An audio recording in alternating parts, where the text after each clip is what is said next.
Hello, जय Shri Ram. Freedom of speech में आपका स्वागत है। मैं आपका होस्ट और दोस्त रविंदर सिंह। विश्व में हिंदुओं की परिस्थितियों का एक बड़ा ही असहनीय चित्र है। बांग्लादेश में मंदिर बनवा रहे 6 सगे भाइयों की ट्रक से कुचलकर हत्या कर दी गई। चित्र में बैठी ये महिलाएं उन्हीं 6 भाइयों की विधवा हैं। भारतीय उपमहाद्वीपों में हिंदू नरसंहार में 6 नाम और जुड़ गए। बांग्लादेशी मजहबी कट्टरता के चंगुल में हैं। और और हाँ, यही वो बांग्लादेश है जिसको भारत ने आज़ाद करवाया था। भारत में स्थिति इससे अलग नहीं है। वो भारत में होते तो भी मारे जा सकते थे, जैसे कमलेश तिवारी। भारत की मीडिया और समाचार पत्रों में चर्चा भी नहीं होती। अखबार और चैनलों पर यह खबर तक नहीं दिखाते। कोई सरकार या मानव अधिकार संस्था उनकी बर्बर हत्या पर चिंता नहीं दिखाती। वास्तव में हिंदुओं का कोई मानव अधिकार है ही नहीं। मरना हिंदुओं की नियति है। आज से नहीं, हजार वर्ष से यही हो रहा है। झारखंड में सरस्वती विसर्जन में शामिल होने जा रहे रुपेश पांडे को मोहम्मद असलम तथा उसके जिहादी साथियों ने मौत के घाट उतार दिया। भाजपा को छोड़कर कोई भी सेकुलर पार्टी हालचाल भी पूछने नहीं गई थी उसके परिवार से।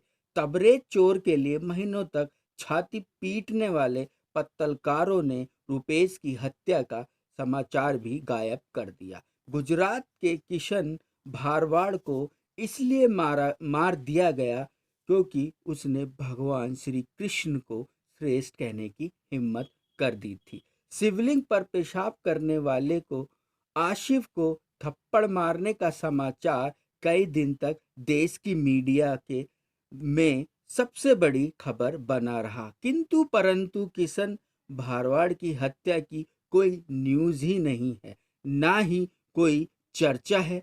तमिलनाडु में लावण्या इसलिए मौत के मुंह में चली गई क्योंकि वह अपना धर्म नहीं बदल रही थी, मतलब ईसाई बनने को तैयार नहीं थी।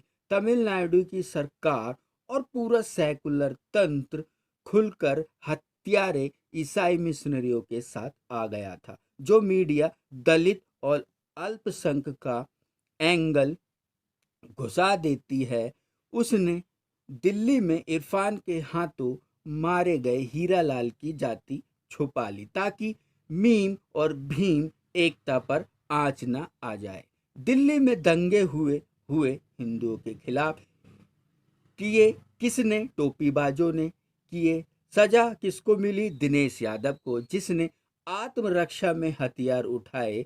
जबकि दंगों की असली असली मुजरिम षड्यंत्रकारियों की जमानत की प्राथमिकता के आधार पर सुनवाई चल रही है। हिंदुओं पर ऐसे ढेरों अत्याचार प्रतिदिन हो रहे हैं। एक समाज के तौर पर हम क्या कर रहे हैं? गोलगप्पे खा रहे हैं, प्याज छील रहे हैं या आलू छील रहे हैं, या हम पार्टी कर रहे हैं। आधे से ज्यादा लोग सेकुलरिज्म के नशे में हैं और उनको अपने चारों ओर आग लगी है परंतु दिखाई नहीं दे रही है। दूसरा दोषी हिंदुओं का वह नेतृत्व है जो आज भी मजहबी टोपीबाज भेड़ों के साथ एक साथ रहने का सपना देख रहा है। हमारा इतिहास भरा पड़ा है जब हिंदुओं की ओर से कूद कर दुश्मन के साथ मिल मिल गया।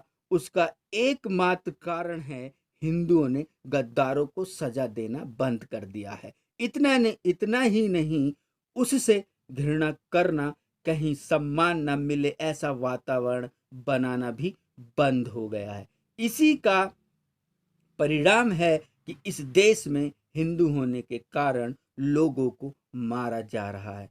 वहाँ क्लासरूम में बुर्खा और हिजाब पहनने के अधिकार पर राष्ट्रीय बहस हो रही है, तो एक समान व्यक्ति के रूप में हम क्या कर सकते हैं? फल सब्जियों से लेकर हर छोटा बड़ा सामान बहुत सोच समझकर और पहचान पक्की करके खरीदें। वैसे भी आप नहीं चाहेंगे कि खाने पीने की चीज़ों में थुका हुआ हो। इलेक्ट्रीशियन, प्लम्बर, बढ़ई, लोहार, हलवाई, वीडियोग्राफर, टेंट वाला, जिम वाला हो या थोड़ी कम गुणवत्ता दें, तब भी समय पे काम न करें, तब भी सिर्फ अपने हिंदू भाइयों से ही करवाएं या उन्हीं की सेवाएं लें।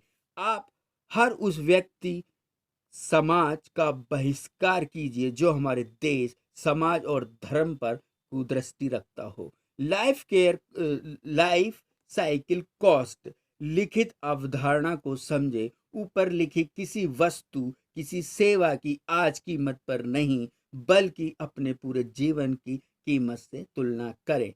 आपके मकान का मूल्य गिरेगा या बढ़ेगा, आपकी बिजली महंगी या सस्ती होगी, नहीं होगी, आपके क्षेत्र में डॉक्टर रहेंगे या पलायन कर जाएंगे, बच्चों की नौकरी मिलेगी या नहीं मिलेगी, मिलेगी तो वेतन कितना होगा, इन सब उस बात पर निर्भर करेगा कि आज आपने घर का नल किससे ठीक करवाया, सब्जी किससे ली, सेवाएं किसकी ली और बाकी ज़रूरतों का सामान किससे खरीदा।